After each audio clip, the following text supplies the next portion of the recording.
ಇನ್ನು ಮಂಗಳೂರಿನಲ್ಲಿ ಸುರಿತಾ ಇರುವಂತಹ ಧಾರಾಕಾರ ಮಳೆಯಿಂದಾಗಿ ನಾನಾ ಭಾಗದಲ್ಲಿ ಒಂದು ರೀತಿಯಲ್ಲಿ ಅವಾಂತರಗಳು ಸೃಷ್ಟಿಯಾಗಿದ್ರೆ ಮತ್ತೊಂದು ಕಡೆ ರಸ್ತೆ ಮೇಲೆ ನೀರು ತುಂಬಿ ಹರಿತಾ ಇದೆ. ಮಳೆ ನೀರು ಮಂಗಳೂರಿನಲ್ಲಿ ಹಲವೆಡೆ ಭೀಕರ ಮಳೆ ಆಗ್ತಾ ಇದೆ. ಇದರಿಂದಾಗಿ ಮಂಗಳೂರು ನಗರದ ಅಳಕೆ ಪ್ರದೇಶ ಜಲಾವೃತ ಆಗಿದೆ.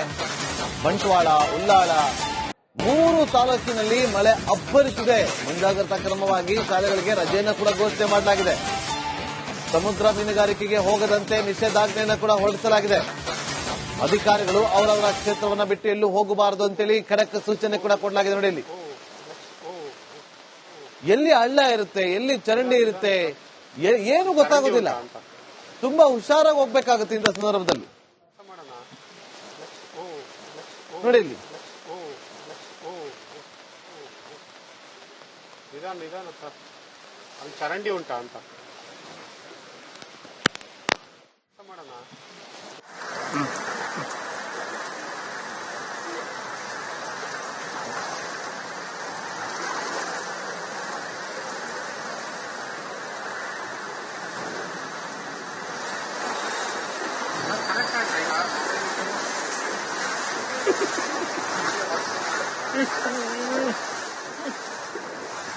ಮತ್ತಷ್ಟು ಮಾಹಿತಿಯನ್ನು ಕೊಡೋದಕ್ಕೆ ನಮ್ಮ ಪ್ರತಿನಿಧಿ ಖುಷ್ವಂತ್ ಈಗ ನೇರ ಸಂಪರ್ಕದಲ್ಲಿ ಜಾಯ್ನ್ ಆಗಿದ್ದಾರೆ. ಖುಷ್ವಂತ್, ಈಗ ಸದ್ಯಕ್ಕೆ ಅಲ್ಲಿ ಪರಿಸ್ಥಿತಿ ಹೇಗಿದೆ ವಿವಾದಾಸ್ಪದ?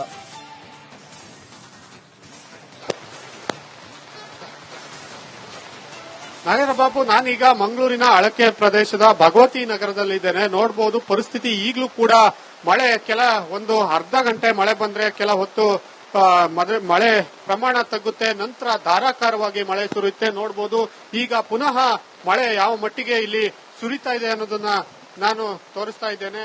ಸಾಕಷ್ಟು ಮಳೆ ರಭಸ ಎಷ್ಟಿದೆ ಅನ್ನೋದನ್ನ ನೋಡಬಹುದಾಗಿದೆ. ಇದ್ದಕ್ಕಿದ್ದಾಗೆ ಈಗ ಮಳೆ ಪುನಃ ಜಾಸ್ತಿ ಆಯಿತು. ಹಾಗೆ ಇಲ್ಲಿ ಸಾಲು ಸಾಲು ಮನೆಗಳನ್ನು ನೋಡಬಹುದು. ಆ ಮನೆಗಳಲ್ಲಿ ಬಹುತೇಕರು ಯಾರು ಹೊರಗೆ ಬಾರದಂತಹ ಪರಿಸ್ಥಿತಿ ಇರುವಂತದ್ದು. ಬೆಳಗಿನ ನಿತ್ಯ ಕೆಲಸಗಳಿಗೆ ಹೋಗ್ಲಿಕ್ಕೂ ಪ್ರಾಬ್ಲಮ್ ಆಗಿರುವಂತದ್ದು. ಜೊತೆಗೆ ಮನೆಯ ಆವರಣದೊಳಕ್ಕೆಲ್ಲ ನೀರು ನುಗ್ಗಿರುವ ದೃಶ್ಯಗಳನ್ನು ಕೂಡ ನಾನೀಗ ತೋರಿಸ್ತಿದ್ದೇನೆ. ಇಲ್ಲೂ ಒಂದು ಮನೆಯಲ್ಲಿ ಎಷ್ಟರ ಮಟ್ಟಿಗೆ ನೀರು ಆವರಿಸಿದೆ ಅನ್ನೋದನ್ನ ನೋಡಬಹುದಾಗಿದೆ. ಇನ್ನ ಮನೆ ಮಂದಿಯೆಲ್ಲ ಕೂಡ ಇಲ್ಲೇ ಇರುವಂತದ್ದು. ಜೊತೆಗೆ ಎಲ್ಲೂ ಕೂಡ ಇವರಿಗೆ ಕೆಲಸ ಕಾರ್ಯಗಳಿಗೆ ಹೋಗ್ಲಿಕ್ಕೂ ಆಗ್ತಾ ಇಲ್ಲ.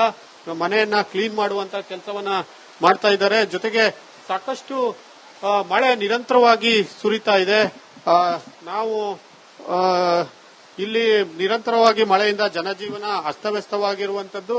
ಜೊತೆಗೆ ನಾವು ಮನೆಯವರನ್ನ ಮಾತನಾಡಿಸ್ಕೂ ಕೂಡ ಒಂದು ಪ್ರಯತ್ನವನ್ನ ಮಾಡ್ತೀನಿ. ನಾಗೇಂದ್ರ ಬಾಬು, ಈಗ ಸರ್ ಹೇಳಿ, ಮಳೆ ನಿರಂತರವಾಗಿ ಬರ್ತಾ ಇದೆ, ಏನ್ ಮಾಡುದು, ಮೊನ್ನೆ ಬಂದಿದೆ. ಯಾಕೆ ಎಷ್ಟು ನೀರು ಈ ಪ್ರದೇಶದಲ್ಲಿ ಆವರಣ ಹೇಗೆ ಹೇಳಿ ಸ್ವಾಮಿ, ಒಂದೊಂದ್ಸಲ ಬರ್ತಾ ಇರ್ತದೆ ಮಳೆ. ಕಷ್ಟ ಆಗಿದೆ ಈಗ ಜೀವನ ಆಗಿದೆ. ರಾತ್ರಿ 3 ಗಂಟೆ ಮಳೆ ಬಂದಿದೆ, ಅದು ಒಳಗೆಲ್ಲ ನೀರಿತ್ತು ಅಷ್ಟೇ. ರಾತ್ರಿ 3 ಗಂಟೆಗೆಲ್ಲ ನೀರು ಬಂದಿದೆ. ಮತ್ತೆ ಮನೇಲಿ ಯಾರು ನಿದ್ರೆ ಆಗ್ಲಿಲ್ಲ. ನೀರು ಹೋಗುವಾಗ 7-8 ಗಂಟೆ ಆಗಿದೆ. ಈಗ ಕ್ಲೀನ್ ಮಾಡಿ ಮತ್ತೆ ಮಳೆ ಬರ್ತಾ ಉಂಟು. ಸಾಧಾರಣ ಈ ಏರಿಯಾ ಅಂದ್ರೆ ತಗ್ಗಲುಂಟು. ಸರ್ಕಾರದವರು ಏನಾದ್ರು ಮಾಡಿ ಒಂದ್ ಸ್ವಲ್ಪ ಚರಂಡಿ ವ್ಯವಸ್ಥೆಯನ್ನು ಸರಿಯಾಗಿ ಮಾಡ್ಬೇಕಂತ ನಾವು ಕೇಳ್ಕೊಳ್ತೇವೆ. ಅಂದ್ರೆ ಈ ಪ್ರತಿ ವರ್ಷ ಕೂಡ ನೋಡ್ತೇನೆ, ಈ ವರ್ಷ ನೀರು ಬರ್ತಾನೆ ಇರ್ತದೆ ಇಲ್ಲಿ. ಹಾಗಾಗಿ ಈ ಏರಿಯಾವನ್ನು ಸ್ವಲ್ಪ ಆಚೆ ಈಚೆ ಚರಂಡಿ ವ್ಯವಸ್ಥೆಯನ್ನು ಒಂದ್ ಸ್ವಲ್ಪ ಸರಿಯಾಗಿ ಮಾಡ್ಬೇಕಂತ ಸರ್ಕಾರದಲ್ಲಿ ಕೇಳ್ತಾ ಇದ್ದೇನೆ. ನೋಡಬಹುದು ನಾಗೇಂದ್ರ ಬಾಬು, ಪ್ರತಿ ವರ್ಷ ನೀರು ಆವರಿಸುತ್ತೆ ಅಂತ ಹೇಳ್ತಿದ್ದಾರೆ. ಆದ್ರೆ ಈ ಬಾರಿ ಅತಿ ಹೆಚ್ಚು ನೀರು ಈ ಭಾಗದಲ್ಲಿ ನುಗ್ಗಿರುವಂತದ್ದು. ಮಳೆ ಈಗ ಇನ್ನಷ್ಟು ರಭಸವಾಗಿ ಜೋರಾಗಿ ಆಗ್ತಾ ಇರುವಂತದ್ದು. ಹಾಗೆ ಈ ಭಾಗದಲ್ಲಿ ಮಂಗಳೂರು ಭಾಗದಲ್ಲಿ ಮೀನುಗಾರಿಕೆಗೆ ಹೋಗದಂತೆ ವಿಶೇಷ ಸೂಚನೆಯನ್ನ ನೀಡಿರುವಂತದ್ದು. ಜೊತೆಗೆ ಅಂಗನವಾಡಿ ಶಾಲಾ ಕಾಲೇಜುಗಳಿಗೆ, ಪ್ರಾಥಮಿಕ ಪ್ರೌಢಶಾಲೆಗಳಿಗೆ ರಜೆಯನ್ನ ಘೋಷಣೆ ಮಾಡಿದ್ದಾರೆ. ಜೊತೆಗೆ 3 ಅಂದ್ರೆ ಬಂಟ್ವಾಳ, ಉಳ್ಳಾಳ ಮತ್ತೆ ಮಂಗಳೂರು ತಾಲೂಕಿನ ಆಫೀಸರ್ಗಳೇನಿದೆ, ಅಂದ್ರೆ ಮುಖ್ಯ ಅಧಿಕಾರಿಗಳೇನಿದ್ದಾರೆ, ಅವರು ಕೇಂದ್ರ ಸ್ಥಾನವನ್ನ ಬಿಟ್ಟು ಹೋಗದಂತೆ ಸೂಚನೆಯನ್ನ ನೀಡಿದ್ದಾರೆ. ಜೊತೆಗೆ ಯಾವುದೇ ಅನಾಹುತ ಆದರೂ ಕೂಡ ಹೆಲ್ಪ್ ಲೈನ್ಗಳು ತೆರೆದಿರುವಂತೆ ವ್ಯವಸ್ಥೆಯನ್ನ ಕೂಡ ಮಾಡಿಕೊಂಡಿದ್ದಾರೆ. ಆದ್ರೆ ಧಾರಾಕಾರ ಮಳೆಗೆ ಮಂಗಳೂರು ನಗರ ಅಕ್ಷರಶಃ ತತ್ತರಿಸಿ ಹೋಗಿದೆ ಅಂತ ಹೇಳಬಹುದಾಗಿದೆ. ಇನ್ನ ಓಡಾಡಬೇಕಾದ್ರೂ ಅಂದ್ರೆ ಈ ಭಾಗದಲ್ಲಿ ಇರುವ ನದಿ ಇರ್ಬೋದು, ಹಳ್ಳಗಳಿರ್ಬೋದು, ಈ ಪಾತ್ರದಲ್ಲಿ ಓಡಾಡುವಂತಹ ಜನಗಳು ಎಚ್ಚರಿಕೆಯಿಂದ ಹೋಗುವಂತೆ ಮತ್ತೆ ಅಂತಹ ಪ್ರದೇಶಗಳಿಗೆ ಸಾರ್ವಜನಿಕರು ಅಥವಾ ಪ್ರವಾಸಿಗರು ಈ ದಿನ ಈ ಮಳೆ ಸಮಯದಲ್ಲಿ ಬಾರದಂತೂ ಕೂಡ ಸೂಚನೆಯನ್ನ ಜಿಲ್ಲಾಧಿಕಾರಿ ಕಚೇರಿಯಿಂದ ಹೊರಡಿಸಲಾಗಿದೆ. ಹಾಗೆ ಸಾಕಷ್ಟು ಮನೆಗಳ ಪರಿಸ್ಥಿತಿಗಳು ಇದೇ ರೀತಿಯಾಗಿರುವಂತದ್ದು. ಜೊತೆಗೆ ಕೆಲ ಮನೆಗಳಿಗೆ ಏನು ಕರೆಂಟ್ ಕೂಡ ಕಟ್ ಆಗಿರುವಂತದ್ದು, ಅಂದ್ರೆ ವಿದ್ಯುತ್ ಸೌಲಭ್ಯ ಏನಾಗಿದೆ ಅಂತದ್ದು ಕೂಡ ಅಸ್ತವ್ಯಸ್ತ ಆಗಿರುವಂತಹ ಸ್ಥಿತಿ ಇಲ್ಲಿ ಕಂಡು ಬರ್ತಾ ಇದೆ. ಒಟ್ಟಾರೆಯಾಗಿ ಮಂಗಳೂರಿನಲ್ಲಿ ಮಳೆಗೆ ಈ ಬಾರಿ ಯಶವಂತ ಮತ್ತೆ ನಿಮ್ಮನ್ನ ಸಂಪರ್ಕ ಮಾಡ್ತೀವಿ. Thank you. ಇನ್ನು ಮಂಗಳೂರಿನಲ್ಲಿ ಸುರಿತಾ ಇರುವಂತಹ ಧಾರಾಕಾರ ಮಳೆಯಿಂದಾಗಿ ನಾನಾ ಭಾಗದಲ್ಲಿ ಒಂದು ರೀತಿಯಲ್ಲಿ ಅವಾಂತರಗಳು ಸೃಷ್ಟಿಯಾಗಿದ್ರೆ, ಮತ್ತೊಂದು ಕಡೆ ರಸ್ತೆ ಮೇಲೆ ನೀರು ತುಂಬಿ ಹರಿತಾ ಇದೆ. ಮಳೆ ನೀರು ಮಂಗಳೂರಿನಲ್ಲಿ ಹಲವೆಡೆ ಭೀಕರ ಮಳೆ ಆಗ್ತಾ ಇದೆ. ಇದರಿಂದಾಗಿ ಮಂಗಳೂರು ನಗರದ ಅಳಕೆ ಪ್ರದೇಶ ಜಲಾವೃತ ಆಗಿದೆ. ಬಂಟ್ವಾಳ, ಉಳ್ಳಾಳ 3 ತಾಲೂಕಿನಲ್ಲಿ ಮಳೆ ಅಬ್ಬರಿಸಿದೆ. ಮುಂಜಾಗ್ರತಾ ಕ್ರಮವಾಗಿ ಶಾಲೆಗಳಿಗೆ ರಜೆಯನ್ನು ಕೂಡ ಘೋಷಣೆ ಮಾಡಲಾಗಿದೆ. ಸಮುದ್ರ ಮೀನುಗಾರಿಕೆಗೆ ಹೋಗದಂತೆ ನಿಷೇಧಾಜ್ಞೆಯನ್ನು ಕೂಡ ಹೊರಡಿಸಲಾಗಿದೆ. ಅಧಿಕಾರಿಗಳು ಅವರವರ ಕ್ಷೇತ್ರವನ್ನು ಬಿಟ್ಟು ಎಲ್ಲೂ ಹೋಗಬಾರದು ಅಂತೇಳಿ ಖಡಕ್ ಸೂಚನೆ ಕೂಡ ಕೊಡಲಾಗಿದೆ. ನೋಡಿ, ಇಲ್ಲಿ ಎಲ್ಲಿ ಹಳ್ಳ ಇರುತ್ತೆ, ಎಲ್ಲಿ ಚರಂಡಿ ಇರುತ್ತೆ, ಏನು ಗೊತ್ತಾಗೋದಿಲ್ಲ. ತುಂಬಾ ಹುಷಾರಾಗಿ ಹೋಗ್ಬೇಕಾಗುತ್ತೆ ಇಂಥ ಸಂದರ್ಭದಲ್ಲಿ. ನೋಡಿ, ಇಲ್ಲಿ ನಿಧಾನ ಸರ್, ಅಲ್ಲಿ ಚರಂಡಿ ಉಂಟಾ ಅಂತ ಮಾಡೋಣ.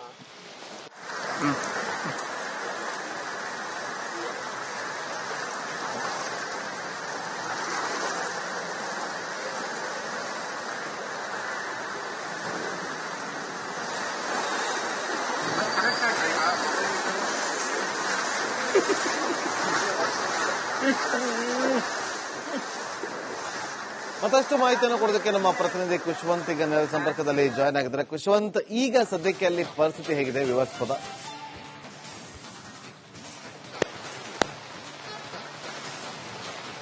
ನಾಗೇಂದ್ರ ಬಾಬು, ನಾನೀಗ ಮಂಗಳೂರಿನ ಅಳಕೆ ಪ್ರದೇಶದ ಭಗವತಿ ನಗರದಲ್ಲಿದ್ದೇನೆ. ನೋಡಬಹುದು ಪರಿಸ್ಥಿತಿ ಈಗಲೂ ಕೂಡ ಮಳೆ ಒಂದು ಅರ್ಧ ಗಂಟೆ ಮಳೆ ಬಂದ್ರೆ ಕೆಲ ಹೊತ್ತು ಮಳೆ ಪ್ರಮಾಣ ತಗ್ಗುತ್ತೆ, ನಂತರ ಧಾರಾಕಾರವಾಗಿ ಮಳೆ ಸುರಿಯುತ್ತೆ. ನೋಡಬಹುದು ಈಗ ಪುನಃ ಮಳೆ ಯಾವ ಮಟ್ಟಿಗೆ ಇಲ್ಲಿ ಸುರಿತಾ ಇದೆ ಅನ್ನೋದನ್ನ ನಾನು ತೋರಿಸ್ತಾ ಇದ್ದೇನೆ. ಸಾಕಷ್ಟು ಮಳೆ ರಭಸ ಎಷ್ಟಿದೆ ಅನ್ನೋದನ್ನ ನೋಡಬಹುದಾಗಿದೆ. ಇದ್ದಕ್ಕಿದ್ದಾಗೆ ಈಗ ಮಳೆ ಪುನಃ ಜಾಸ್ತಿ ಆಯಿತು. ಹಾಗೆ ಇಲ್ಲಿ ಸಾಲು ಸಾಲು ಮನೆಗಳನ್ನು ನೋಡಬಹುದು. ಆ ಮನೆಗಳಲ್ಲಿ ಬಹುತೇಕರು ಯಾರು ಹೊರಗೆ ಬಾರದಂತಹ ಪರಿಸ್ಥಿತಿ ಇರುವಂತದ್ದು. ಬೆಳಗಿನ ನಿತ್ಯ ಕೆಲಸಗಳಿಗೆ ಹೋಗ್ಲಿಕ್ಕೂ ಪ್ರಾಬ್ಲಮ್ ಆಗಿರುವಂತದ್ದು. ಜೊತೆಗೆ ಮನೆಯ ಆವರಣದೊಳಕ್ಕೆಲ್ಲ ನೀರು ನುಗ್ಗಿರುವ ದೃಶ್ಯಗಳನ್ನು ಕೂಡ ನಾನೀಗ ತೋರಿಸ್ತಿದ್ದೇನೆ. ಇಲ್ಲೂ ಒಂದು ಮನೆಯಲ್ಲಿ ಎಷ್ಟರ ಮಟ್ಟಿಗೆ ನೀರು ಆವರಿಸಿದೆ ಅನ್ನೋದನ್ನ ನೋಡಬಹುದಾಗಿದೆ. ಇನ್ನ ಮನೆ ಮಂದಿಯೆಲ್ಲ ಕೂಡ ಇಲ್ಲೇ ಇರುವಂತದ್ದು. ಜೊತೆಗೆ ಎಲ್ಲೂ ಕೂಡ ಇವರಿಗೆ ಕೆಲಸ ಕಾರ್ಯಗಳಿಗೆ ಹೋಗ್ಲಿಕ್ಕೂ ಆಗ್ತಾ ಇಲ್ಲ. ಮನೆಯನ್ನ ಕ್ಲೀನ್ ಮಾಡುವಂತ ಕೆಲಸವನ್ನ ಮಾಡ್ತಾ ಇದ್ದಾರೆ. ಜೊತೆಗೆ ಸಾಕಷ್ಟು ಮಳೆ ನಿರಂತರವಾಗಿ ಸುರಿತಾ ಇದೆ. ನಾವು ಇಲ್ಲಿ ನಿರಂತರವಾಗಿ ಮಳೆಯಿಂದ ಜನಜೀವನ ಅಸ್ತವ್ಯಸ್ತವಾಗಿರುವಂತದ್ದು. ಜೊತೆಗೆ ನಾವು ಮನೆಯವರನ್ನ ಮಾತನಾಡಿಸಿ ಕೂಡ ಒಂದು ಪ್ರಯತ್ನವನ್ನ ಮಾಡ್ತೀನಿ. ನಾಗೇಂದ್ರ ಬಾಬು, ಈಗ ಸರ್ ಹೇಳಿ, ಮಳೆ ನಿರಂತರವಾಗಿ ಬರ್ತಾ ಇದೆ, ಏನ್ ಮಾಡುದು, ಮೊನ್ನೆ ಬಂದಿದೆ. ಯಾಕೆ ಎಷ್ಟು ನೀರು ಈ ಪ್ರದೇಶದಲ್ಲಿ ಆವರಣ ಹೇಗೆ ಹೇಳಿದ್ರು ಸ್ವಾಮಿ, ಒಂದೊಂದ್ಸಲ ಬರ್ತಾ ಇರ್ತದೆ ಮಳೆ. ಕಷ್ಟ ಆಗಿದೆ ಈಗ ಜೀವನ ಆಗಿದೆ. ರಾತ್ರಿ 3 ಗಂಟೆ ಮಳೆ ಬಂದಿದೆ, ಅದು ಒಳಗೆಲ್ಲ ನೀರಿತ್ತು ಅಷ್ಟೇ. ರಾತ್ರಿ 3 ಗಂಟೆಗೆಲ್ಲ ನೀರು ಬಂದಿದೆ. ಮತ್ತೆ ಮನೇಲಿ ಯಾರು ನಿದ್ರೆ ಆಗ್ಲಿಲ್ಲ. ನೀರು ಹೋಗುವಾಗ 7-8 ಗಂಟೆ ಆಗಿದೆ. ಈಗ ಕ್ಲೀನ್ ಮಾಡಿ ಮತ್ತೆ ಮಳೆ ಬರ್ತಾ ಉಂಟು. ಸಾಧಾರಣ ಈ ಏರಿಯಾ ಅಂದ್ರೆ ತಗ್ಗಲುಂಟು. ಸರ್ಕಾರದವರು ಏನಾದರೂ ಮಾಡಿ ಒಂದ್ ಸ್ವಲ್ಪ ಚರಂಡಿ ವ್ಯವಸ್ಥೆಯನ್ನು ಸರಿಯಾಗಿ ಮಾಡ್ಬೇಕಂತ ನಾವು ಕೇಳ್ಕೊತೇವೆ. ಅಂದ್ರೆ ಈ ಪ್ರತಿ ವರ್ಷ ಕೂಡ ನೋಡ್ತೇನೆ, ವರ್ಷ ನೀರು ಬರ್ತಾನೆ ಇರ್ತದೆ ಇಲ್ಲಿ. ಹಾಗಾಗಿ ಈ ಏರಿಯಾವನ್ನು ಸ್ವಲ್ಪ ಆಚೆ ಈಚೆ ಚರಂಡಿ ವ್ಯವಸ್ಥೆಯನ್ನು ಒಂದ್ ಸ್ವಲ್ಪ ಸರಿಯಾಗಿ ಮಾಡ್ಬೇಕಂತ ಸರ್ಕಾರದಲ್ಲಿ ಕೇಳ್ತಾ ಇದ್ದೇನೆ. ನೋಡ್ಬೋದು ನಾಗೇಂದ್ರ ಬಾಬು, ಪ್ರತಿ ವರ್ಷ ನೀರು ಆವರಿಸುತ್ತೆ ಅಂತ ಹೇಳ್ತಿದ್ದಾರೆ. ಆದ್ರೆ ಈ ಬಾರಿ ಅತಿ ಹೆಚ್ಚು ನೀರು ಈ ಭಾಗದಲ್ಲಿ ನುಗ್ಗಿರುವಂತದ್ದು. ಮಳೆ ಈಗ ಇನ್ನಷ್ಟು ರಭಸವಾಗಿ ಜೋರಾಗಿ ಆಗ್ತಾ ಇರುವಂತದ್ದು.